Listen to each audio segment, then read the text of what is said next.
Our company began really have a passion of protecting and enhancing our natural waterways. We kind of feel that we've lost connection with our green spaces and our blue spaces. You shouldn't have to go on vacation to see clean water. And it happened at the perfect time that a lot of communities are really going back into their urban waterways and enhancing walking trails to where you could go at lunch and sit at a bench and watch the water go by. And so we really think that connectivity to our natural places has to happen closer to home. And that's our company began on that very concept of taking these natural places right in your backyard and making them where the people want to come, they're assets to our community. So one of the issues is litter, and it's a very pervasive issue. It comes back. What most people need to know is that stormwater is what moves our litter. Very few cities in this country have collected stormwater. If you see it on a road, if you see it in a parking lot, the rain and the wind is going to flush that to the lowest point, which is where the water's going. And so we began our business collecting litter, getting closer to the source in these urban waterways that we decided we wanted to protect a little bit more so they could be the assets they should be in our communities.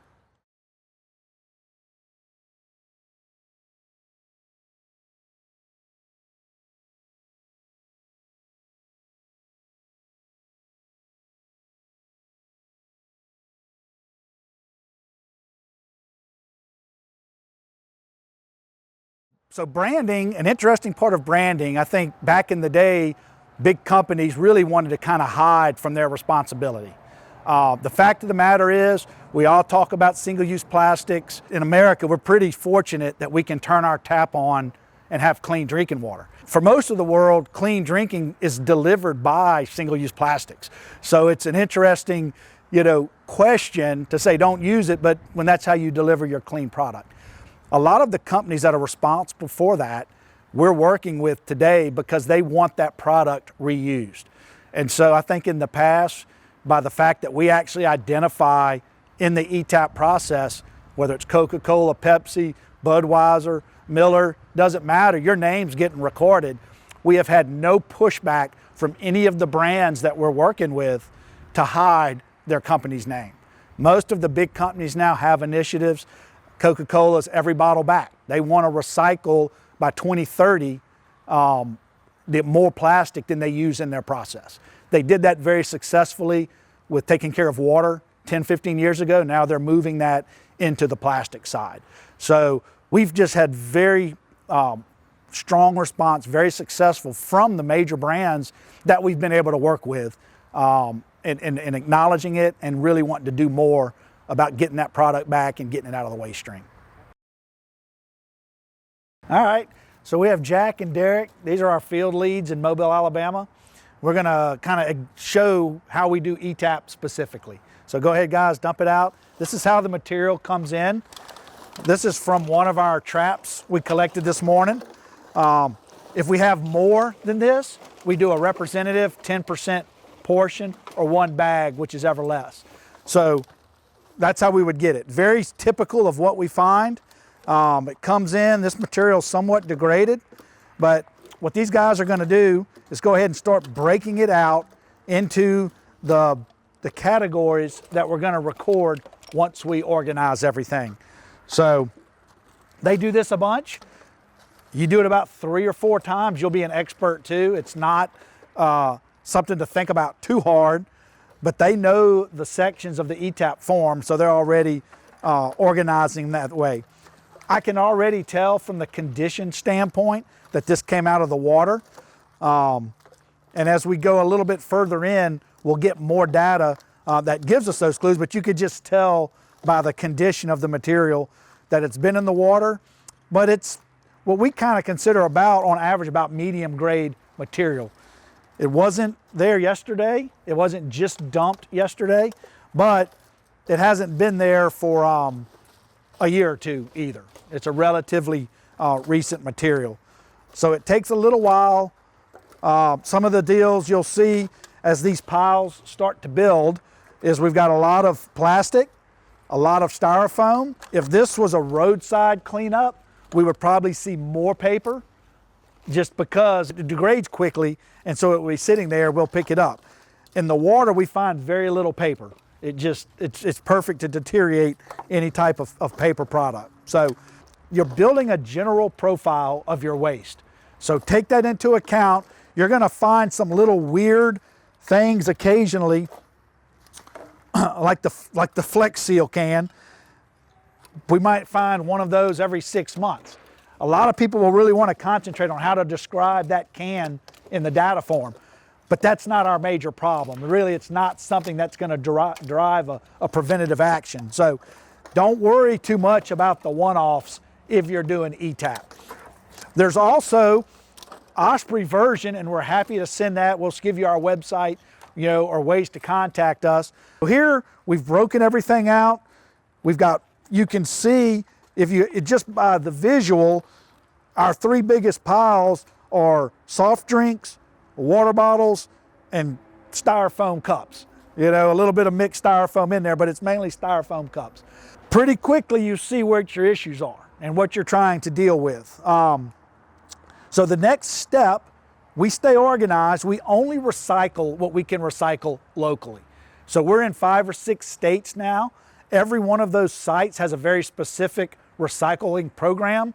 Don't take your litter from the river and try to sneak it in your curbside if it is not approved to do so. What you've done by doing that is possibly contaminated the whole load. Now it all has to go to the landfill. From here, what we'll do is we'll take the form. Derek, what are we going to start with? The paper. So paper on our form is the first category. Paper's hard to do because it degrades so quickly, but because that's not pristine litter, we know it's been there a little while. That's what we call a 2 in our system, which is partially degraded, partially intact, but it's not in its original form. So it's Checkers and Rally's brand. Then Jack can take those 2 and put them in the trash bucket. At the end, we'll actually weigh the material and get a volume on the material to finish our data set for what we do. So condition on plastics, we go fast. We say 1, 2s, and 3s. If you look at our form, what that really means is intact, non-degraded is a 1. That's our vernacular. You don't have to use it. Number 2 are moderately degraded, somewhat impacted. And what we call the 3 is pretty degraded. It's been out in nature a while. It can be deformed, partial, torn up, no longer intact. So that's how we describe the 3 classes. So 1, 2s, and 3s. Every type is a little bit different because of the nature of the material. Our personal way of sorting the plastic in 1s, 2s, and 3s, we confuse people sometimes with the basic types. So we're not talking about 1 through 7 plastics, we're talking about condition. So a number 1 in our world is a pristine product. What that means is something that could really go into your curbside recycling. It ought to look pretty close, definitely has the label on it, does not have a lot of biologics on it, things like that. So like this Fanta, that purple Fanta, that's a 1. Wouldn't y'all call that a 1? Mm-hmm. The number 2s are a little worse. With specialty handling, they can go to a curbside recycling if it's approved at the materials recovery facility. But you're pushing it, so you don't want to just fill up a load with that material. And then what we call the 3s on the farm are significantly degraded. And so that's that one. This right here, that's pretty nasty stuff. And so it's been out in nature a while, starting to deteriorate a little bit. It gets brittle. It can be photodegraded or biologically degraded. But unless you really know where that's going, we usually discard this material because they just don't want it at the recycling facility. All of the types have a little different feel to them. Don't confuse the plastic with the aluminum. And we'll talk about it. Those are the 2 easy ones. We have a great example of those materials today, so we'll show that. So on the plastics, if we look at the water bottles, we've got all 3 classes here. So Jack, here is what we consider a number 1. That's pristine, clean, could go into curbside. Our process that we'll show you later actually knocks a lot of the material off. But what we want going to a curbside recycling needs to be this clean without biologics on it. So that comes off in our process. So that's one, that's a number one, a pristine. Then you start getting into the twos. That's pretty close to a one, could be a two, but the label's missing. So that tells us either a kid took it off, but chances are it's been out in nature long enough that it lost the label. Still, with the proper handling, about as clean as this, can potentially go to a materials recovery facility, but it must meet their requirements or you can have problems. So that's a great example of a two. That's still a two, the label's on it, no worries. Where we all of a sudden get into, these are our threes. That is a very degraded bottle, a lot of biologics, not just on the outside, but also possibly in the inside. For the most part, they do not want this at a materials recovery facility because plastic is such a big part of what we want to recycle. That's why we've broken those zones out for plastics, because it's very important to do these right. So now that we finished the ETAP portion, we're gonna go with what's disposable and what we recycle. So we actually record by weight and volume. Because this stuff's wet, we don't think the weight gives a fair story on what we're finding. So we'll actually bag this. We know that's about 3 cubic feet. We've pre-measured the volume of this tub. So that's 3 cubic feet. Derek's gonna put it in the bag. If you do it right, you don't spill anything. This will all go to a landfill. We love to bag this material because if not, it can just blow out. So secure the load. We've already weighed the trash here, and then we use, instead of wasting trash bags on our recycling, we actually, our supplier, Brunson Net and Twine, makes these for us. We get years of use out of them. We're able to not have to use trash bags, and they hold about 3 33-gallon garbage bags in them. So same process, we keep it separate so we don't have to handle the material twice. So here's our, the bag weight is negligible. Get your scale, Jack. And we'll just keep filling these up as we go. All right. So it's about 2 cubic feet and 2.64 pounds. So 2.64 pounds. We know these containers are about 2 cubic feet, so we know that. We recommend if you do this routinely, know your containers, kind of know what the volumes are. It makes it easier, and then we'll add that as we go.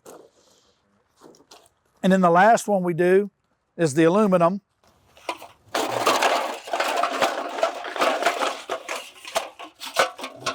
We'll weigh it. We have a form that we use for our data for this part of it. So we record all of that. It goes in a data point. Thank you so much for spending some time with us today at Osprey Initiative. We are just really excited about this protocol. We hope you find some use in it to help describe the litter you may be finding when you're out there picking it up. We can't tell you how much we appreciate you doing your part. That's how we're gonna fix this. It's put out there one piece at a time. We're gonna have to go pick it up one piece at a time. But if we keep doing it together, we are really seeing an impact. So using ETAP is gonna help you galvanize your thought process so you can describe what the issues are in your community. So if you have any questions, check out our website, www.osprey.world. Send us an email, info@osprey.world. Check us out on Facebook, Instagram. Let us know what you're doing good, tag us. And again, guys, this is all our water. We are so excited to be out there. We hope we see you out there.